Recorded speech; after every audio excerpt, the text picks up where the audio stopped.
All right, folks, welcome to the second lecture of American Literature 2. This is on Toni Morrison and the American Literary Canon, with that parentheses and emphasizing that pun that we talked about in class, in our class discussion on both canon as a body, an authoritative body. You can hear my like mocking voice there, an authoritative body of like great important, significant, in the case of literary studies, texts, right?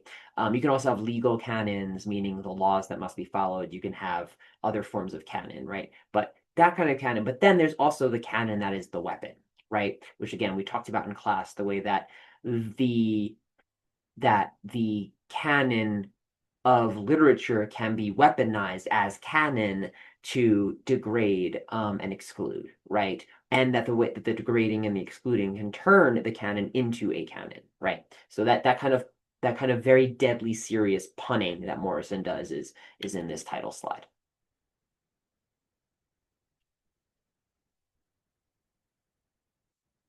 Okay, so I've got 5 slides for you today. Some of it I might be a little quick with because you guys did a really great job in discussion this week. So, the American Literary Canon, we talked about this that the what is considered canonical American literature changes over time. That an American literature class in the 1950s looks different from the one in the 1970s, which looks different from one today. This is the token Emily Dickinson and Frederick Douglass joke. That's not really a joke that I make, where in the early 1960s, an American literature class would be a bunch of white dudes and Emily Dickinson with Frederick Douglass thrown in there as one black writer, right? Um, and then with the social justice movements of the 1960s and 70s, the African American civil rights movement, the Chicano movement, the Red Power movement, the Black Power movement, the powerful anti-Vietnam War movement that was part of Third World solidarity and decolonial movements, the explosion of feminist movements, all of these kinds of social movements in the 1960s and 70s winds up affecting so many aspects of American society, including the literary canon. And so the literary canon begins to get more diverse in the latter half of the 20th century. And in that time, there is what gets called the canon wars, which really get powerful in the 1980s and 90s as more conservative literary critics start to swing back hard against the results of these 1960s and 70s social justice movements, which have brought more writers of color, more women, more queer writers into the canon. You start to get this doubling down of mostly older generations of literary critics in the 80s and 90s who were fighting really hard to push back out some of these what they called encroaching new writers from the canon. Toni Morrison, as a Black woman, was one of these so-called encroaching writers on the American literary canon. So when this essay comes out in 1989, which she gave first as a spoken address, which you can kind of see in the beginning before it becomes a printed essay, Unspeakable Things Unspoken is Morrison very much entering her voice into a highly contested, ongoing conversation. She's not starting a conversation here. She's trying to end it, right? And I personally, Dr. Jess Goldberg would say that Unspeakable Things Unspoken should be the last word on a lot of this. But anyway, things to know about like literary canon then is that there is contestation over how it is created. The American literary canon is not handed down from on high. It is produced through contested debate over generations amongst critics and teachers and writers themselves. It is built on exclusion. And that goes for any canon, right? A canon is defined by who is not in it, um, because it is a closed set. So Morrison intervenes not to say that there should be no canon whatsoever. So Morrison is not saying that we should just blow up the entire canon and just like it doesn't matter who you read and all authors should be read. But she does this to say that the criteria for the canon needs rethinking. So Morrison does, for example, believe in like great literature, right? Um, she's not appealing to some idea that there should be no canon, that everything is just personal taste. She does think that there is great literature. She talks about ancient Greek tragedy as great literature, right? Um, but for her, she thinks the criteria that has been used to create the American literary canon has been degraded by racism, by sexism, by various isms, such that the American literary canon does not express actual, like, isn't really fully able to express artistic greatness in the way that a canon should. So Morrison is not making an argument in Unspeakable Things Unspoken for the complete explosion, abolishment of the literary canon itself. She is saying that we have to think harder about what it means to create a canon. And so while generally her arguments do apply across various forms of difference and diversity, she is first and foremost and groundedly making an argument from the field of African American literature, or what she calls Afro-American literature. Um, and so she talks about what she calls the four dismissals. On page 167, she lists them out, and then 170 and 171, she talks about ways to respond to these. And so what I have here, these bottom four bullet points, are the four charges that like white American critics would make to dismiss African American literature as not being important enough or great enough to be in the canon. So the first dismissal is there is no Afro American literature. So this is the idea that like black people just simply didn't write, they didn't produce literature. That's just factually wrong, right? One of the things that came up a little bit in class and I want to address is like, well, there were like literature at this time of Reconstruction was just, it happened to be more white writers. And I want us to understand that black people, again, because we're talking about African American literature for the sake of Morrison's essay, black people have been producing literature for as long as they have existed on the North American continent. Um, Phillis Wheatley was publishing poetry in the 18th century, right? Um, and so the idea that there just simply isn't African American literature is just factually false, right? The second dismissal that would get used is that African American literature exists but is inferior. And again, all four of these are listed by Morrison on page 167 of the essay that you have. Um, African American literature exists, but it's inferior. Thomas Jefferson very famously states that Black people are not capable of uttering a phrase greater than mere narration. And he basically admits that African Americans have produced writing, but that the writing isn't good. That I just mentioned Phillis Wheatley, uh, Jefferson says if you were to actually apply criticism to Phillis Wheatley's poetry, it wouldn't hold up because it's not good. That's BS. We don't read Wheatley in this class because she's in American Literature 1, but anyway, this is a dismissal where critics will say, well, I guess Black people have written, but African American literature is inferior to real American literature, so we don't really have to study or pay attention to it. Third dismissal is, and again, Morrison doesn't believe any of these things. Dr. Goldberg doesn't believe any of these things. Morrison is recounting what has been said to dismiss African American literature. Third one is Afro-American literature exists and is superior when it measures up to universal criteria for Western art. So basically, a novel by an African-American writer can be considered great if it does things in a way that a white American writer would do in a novel, right? So Ralph Ellison's Invisible Man is great because of his postmodern style that might remind you of like white postmodernists, right? Um, and Morrison is arguing against this by pointing out the way that the criteria for greatness in Western art is not, in fact, universal, but is particular. And this is part of Morrison's urging of critics to learn about the contextual context the cultural contexts that produce Afro-American literature. So, understanding the language, like later when she close reads her own novel in the opening of The Bluest Eye, which is quiet as it's kept, right? Quiet as it's kept is an African-American vernacular phrase that communicates multiple layers of different kinds of meaning on different levels of semantics to Black readers who are familiar with that phrase. White critics who aren't familiar with African American uses of English will actually simply not recognize what's happening in that sentence.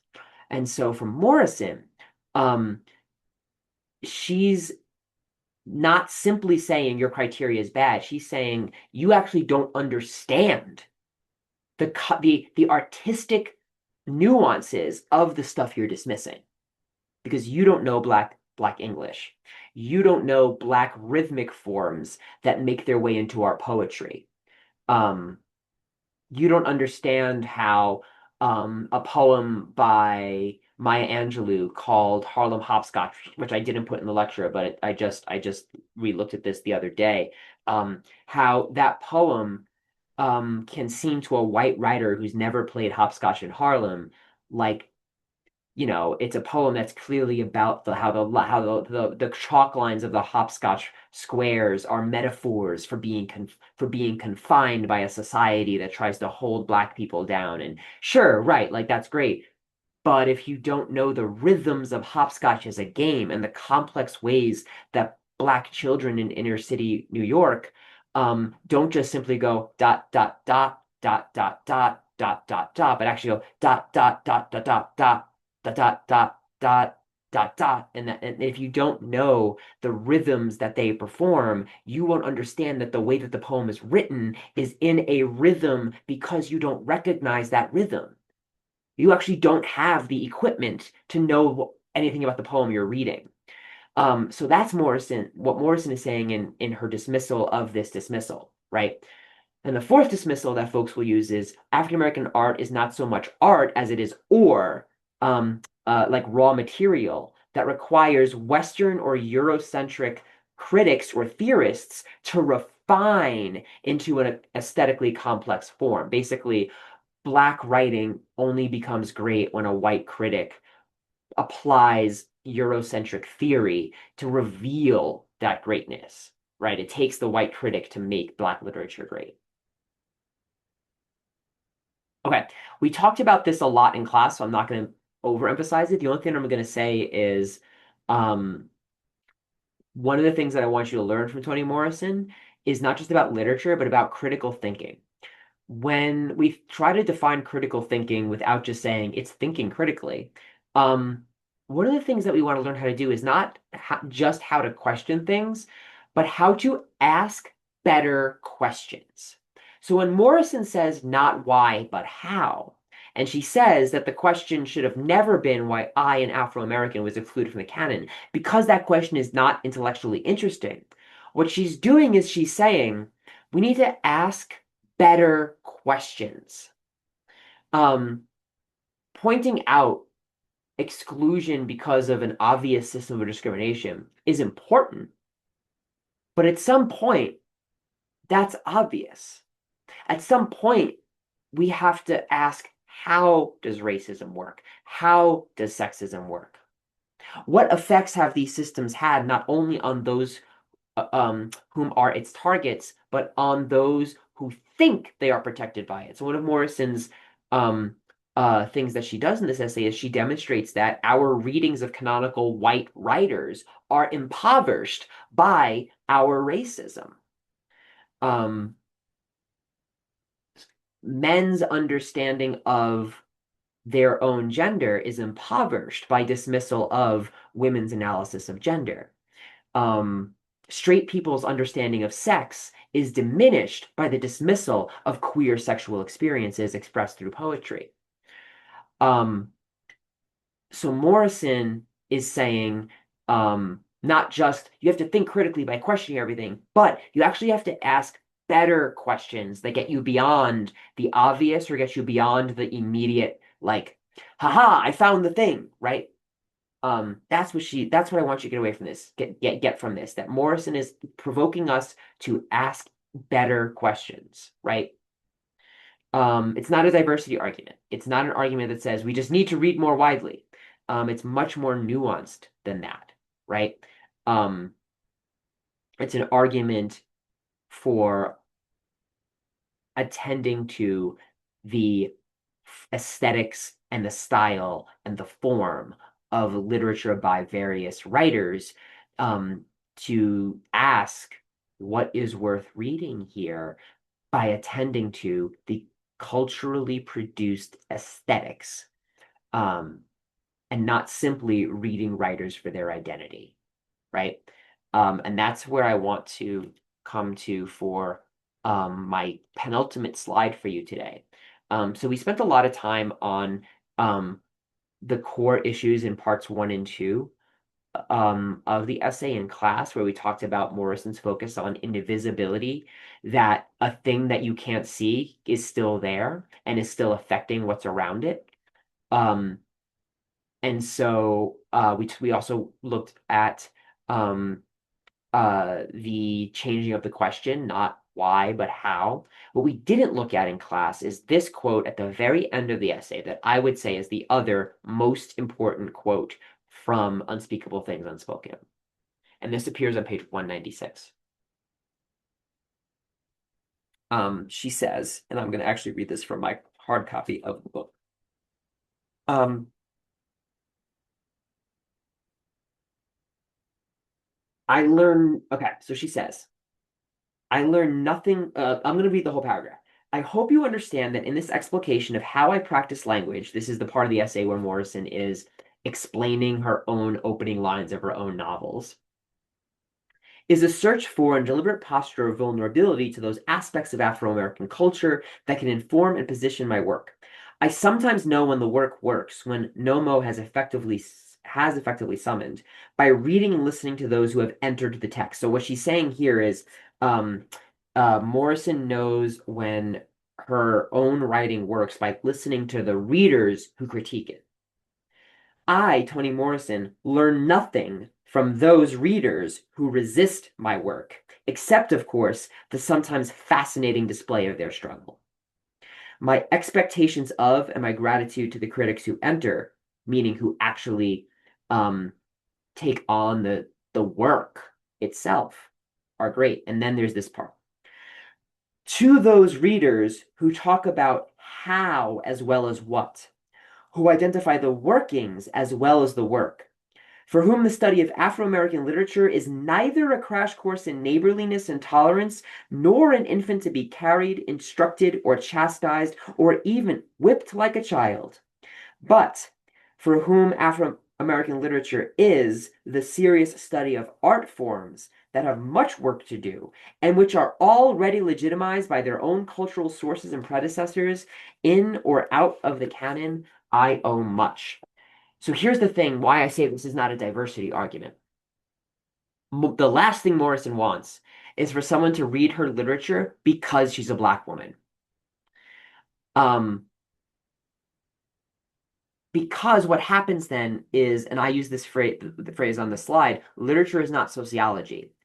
We cannot in an English class reduce the meaning of literature by writers who come from marginalized communities to simply be and only being an expression of minoritized experience.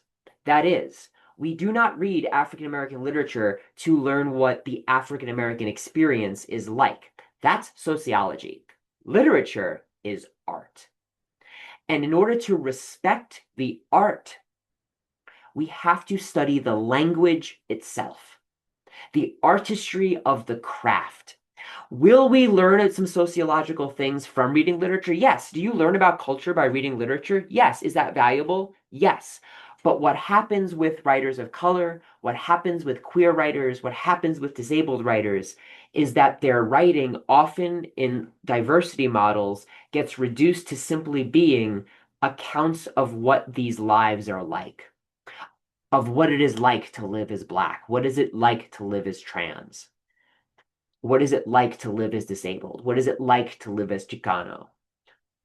And that is disrespectful to the art itself, because white writers will spend, we critics will spend hours and hours talking about the brilliance of the line break, the rhythm created in the poem, the the motif created through various connected forms of imagery that gets subverted at the end of the novel, right? We need to study writers um, for their artistry. And so, in that last section, Morrison close reads her own language. And I want you to understand that when she's doing that, she's showing you how to be a better reader. She's showing you that when you read, for example, the opening sentence of Song of Solomon, and Morrison tells you that in that sentence, she includes a journey from south to north because she goes from North Carolina to Michigan. She talks about the use of the verb leapt. She talks about the significance of the word mercy, right? She talks about the significance of word choice and language, all of and how those things are also cultural references, right? The North Carolina Mutual Life Insurance Company is a reference to a well-known Black life insurance company. And so there's so much meaning packed up in that sentence because of the craft of the language itself.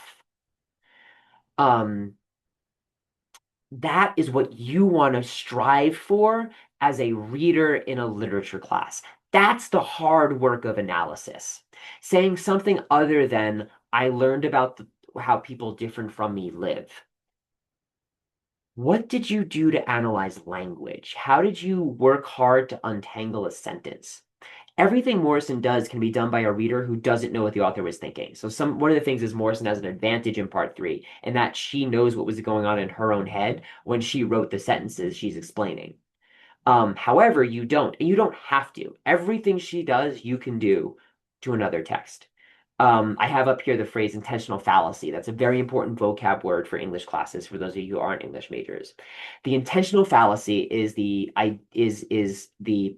idea that it is a mistake to reduce the meaning of a piece of literature to the intention of the author. That doesn't mean the intention doesn't matter. We should, if the author stated what their intention is, we should consider that. But we also should consider that the meaning of language is not determined by the writer or the speaker. Meaning is conjured in the interaction between writer and reader, in the interaction between speaker and listener. Um, so that's all to say. It is not your job in this class when reading literature to figure out what the author meant to do, try to read their mind. It is your job to ask, how does language work in this piece of literature, in this text? How does language work on the sentence level, on the line level, on the paragraph level, on the stanza level, on the structural whole level? So, with that, my closing question for you for your lecture response today is, um, what do you make of Morrison's challenge to us to grapple with the language of literature? What do you make of Morrison's injunction to not treat literature as sociology? How will you, as a student, think about the importance of respecting cultural context and working hard to understand that cultural context while also respecting the artistry of literature? What do you think is important about studying both the content and the form?